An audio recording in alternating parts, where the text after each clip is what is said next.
They did not just report on Meghan Markle, they framed her. In the beginning, she was the breath of fresh air, the modern woman who would bring the House of Windsor into the 21st century. Then slowly the story changed. Words like difficult, demanding, and diva began to appear.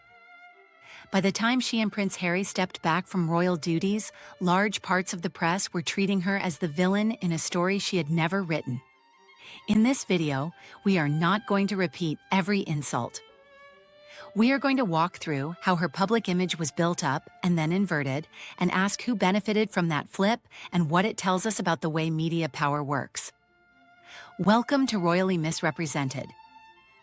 This is a space for people who are tired of the shouting around Meghan Markle and still want to understand what actually happened. Here we care about calm authority, clear facts, and balanced interpretation. Today we are focusing on the media part of her story. We will start with the honeymoon period when global coverage called her a modernizing force and a symbol of a new era for the monarchy. We will then trace how subtle cracks appeared in that narrative. The first hints of Duchess Difficult and the way ordinary working behavior was repackaged as evidence of a personality flaw. We will look at the full inversion phase, tiara stories, rift stories, bullying allegations often built on anonymous briefings and speculative reporting. Then we will zoom out and talk about the system. Tabloids that monetize outrage, palace offices that sometimes manage reputations by allowing unflattering stories about one person to protect another, according to Harry's own account. And finally, we will look at how Meghan and Harry responded through legal action interviews and their own media projects, and what her resilience inside this storm can teach us about media literacy. The point is not to say that Meghan is perfect or that every criticism is invalid. The point is to look clearly at how a story was constructed around her and how much of that story was about other people's needs. Why does this matter beyond whether you personally like her or not? First, this is a case study in how media can shape a woman of color in a position of power. Academic work comparing coverage of Meghan to earlier royal women.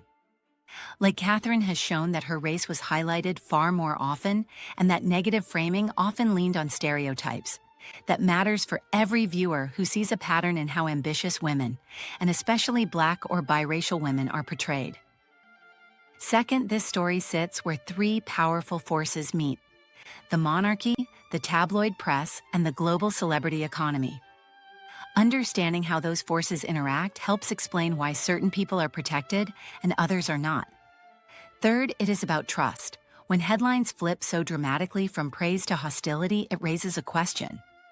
How much of what we think we know about any public figure is a reflection of their actions, and how much is the result of narrative choices made in newsrooms and communications offices we never see? If we care about fairness and truth, we have to be willing to examine those choices. The honeymoon period. When Meghan first appeared on the royal scene, the tone in much of the international coverage was almost celebratory. She was described as a breath of fresh air and as proof that the monarchy could be more open and modern.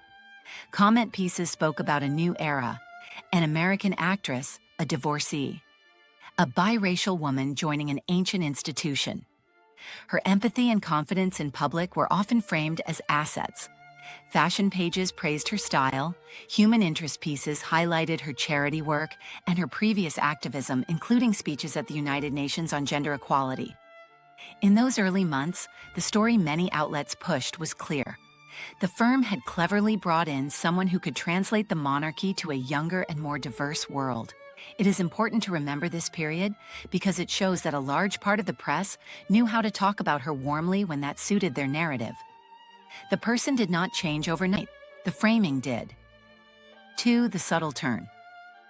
Cracks in that positive story started to appear quietly. Around 2018 and 2019, tabloids began to report that Meghan had acquired nicknames inside the palace like Duchess Difficult or Hurricane Meghan, allegedly because of early morning emails and high standards for staff. Some outlets described these behaviors as evidence of a demanding personality. Yet when you look closely at the examples given, many of them are things that would be considered normal or even admirable in other settings. Sending ideas at 5 in the morning, wanting a particular pace for projects, being clear about how events should run. Commentators at the time pointed out that when similar traits appear in male leaders, they are often reframed as drive or vision, while women are more likely to be called bossy or bullying. You can also see the shift in how certain actions were covered compared with her sister-in-law. When Catherine cradled her baby bump, it was framed as tender and maternal. When Meghan did the same, it was sometimes framed as vanity or attention-seeking. When Catherine ate avocado toast, it was part of a cozy lifestyle moment. When Meghan ate avocados, a few headlines linked the fruit to environmental and social harms. These examples are not about defending every decision she ever made. They are about noticing how tone and context can turn ordinary behavior into a story about character. By the time the couple were expecting their first child, the early glow had dimmed. The idea that she was difficult was no longer just a rumor, it was a theme. 3 full inversion, the next stage was the full villain frame. Several key storylines played into this. One was the tiara story. Sometimes called Tiara Gate reports in 2018 claimed that Meghan had set her heart on an emerald tiara for the wedding, but that the Queen or her staff blocked the choice and that Harry was furious about it. Later, Harry's own memoir. Spare confirmed that there had been tension over access to the chosen tiara, but his account placed the conflict more in rigid staff control than in his wife being unreasonable. Another major line was the idea of a rift between Meghan and Catherine, and by extension between Harry and William. Headlines seized on reports that Meghan had made Catherine cry in the run-up to the wedding. In the Oprah interview, Meghan said the opposite had happened, that Catherine had made her cry and apologized, and that the story had been reversed and then left uncorrected. The most serious escalation came with bullying allegations published in a British newspaper shortly before the Oprah interview aired.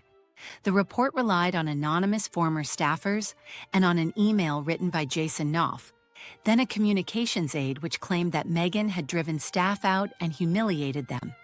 Meghan strongly denied the claims through her spokesperson, calling them a calculated smear, and pointing to her long record of work against bullying and for mental health awareness.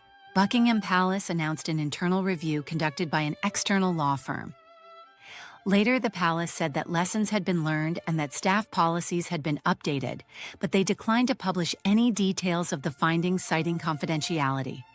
So the public was left with highly detailed negative allegations on the record and a vague statement from the palace with no clear conclusion. In this environment, the idea of Meghan as a cruel or dictatorial figure hardened in some spaces. Meanwhile, social media accounts and YouTube channels critical of her built large audiences and reliable income streams by repeating and amplifying every negative angle. Research into online patterns has shown how small clusters of highly active accounts can generate a huge volume of negative content around Meghan, which then feeds into more mainstream coverage. By this stage, the original honeymoon narrative was almost entirely inverted. The same woman once praised as a modernizing force was now described as a threat from within. 4. The system who benefits. It is easy to imagine this as a simple story of individual malice. In reality, the system is more complex. Tabloid newspapers and some online outlets depend on attention. Royal stories are a proven source of that attention. Within that category, Meghan and Harry became one of the most bankable topics of the last decade. Negative stories create strong emotional reactions. Outrage travels faster than nuance. That gives editors a clear financial incentive to highlight conflict and suspicion rather than stability. But tabloids do not operate in a vacuum. They rely on access, on background briefings, on hints from palace offices about what is happening behind the scenes. Harry has said in interviews and in Spare that he believes some of the negative coverage of Meghan was the result of deliberate leaks from within the institution designed to protect other members of the family at their expense. Those claims are disputed by some royal commentators and former staffers who argue that the palace was simply overwhelmed by events. Because internal communications are private, we cannot see the full picture. What we can see is the pattern. When there was a risk of negative coverage for the institution, stories critical of Meghan sometimes appeared at convenient moments.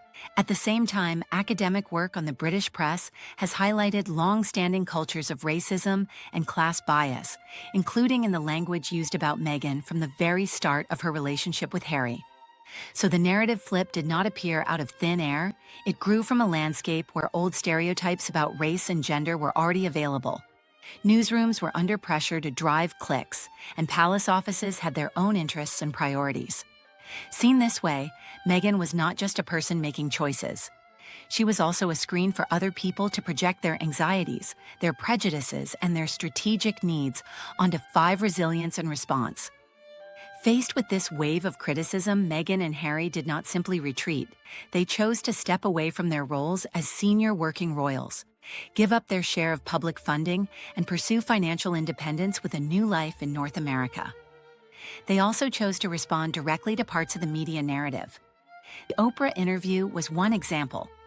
In it, Meghan spoke calmly but clearly about experiencing suicidal thoughts and about being denied help from within the institution, as well as about concerns raised over their son's skin tone.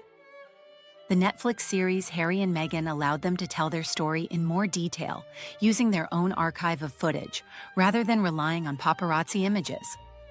Their legal actions against certain newspapers and agencies signaled that they were willing to confront outlets they believed had crossed ethical or legal lines, especially in relation to privacy and phone hacking.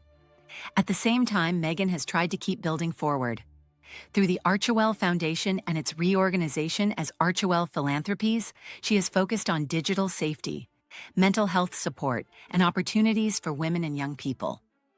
Her planned lifestyle work through as ever and her continued media projects with Harry show a commitment to creating, instead of only reacting even with constant criticism in the background.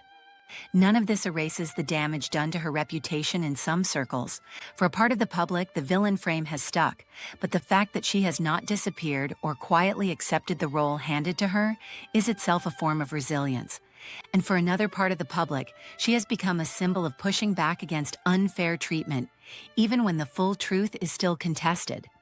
When you look at this whole arc, the most important question may not be, is Meghan perfect? The more useful question might be, what does the treatment of Meghan Markle tell us about the way powerful institutions and media systems shape the stories we believe? We saw a woman welcomed as proof of progress, then recast as a problem. We saw ordinary working behaviors reframed as character flaws. We saw serious allegations raised and then left hanging without a transparent conclusion. And we saw how profitable it can be to keep one woman at the center of an outrage machine. I would like to know how you see it.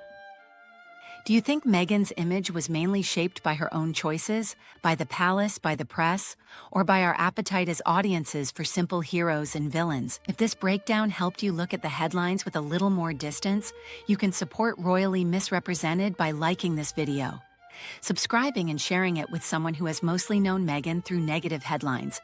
Please keep the conversation thoughtful and respectful in the comments. Royal stories are never just about dresses and family arguments. They are also about who gets to define reality. In Meghan's case, the gap between who she appears to be in long-form conversations and how she is often described in short headlines is unusually wide. You do not have to agree with every decision she has made to notice that gap and to ask what created it. Thank you for spending this time with Royally Misrepresented. Here we try to hold space for calm authority, clear facts, and balanced interpretation in a landscape that often prefers noise. Fade out.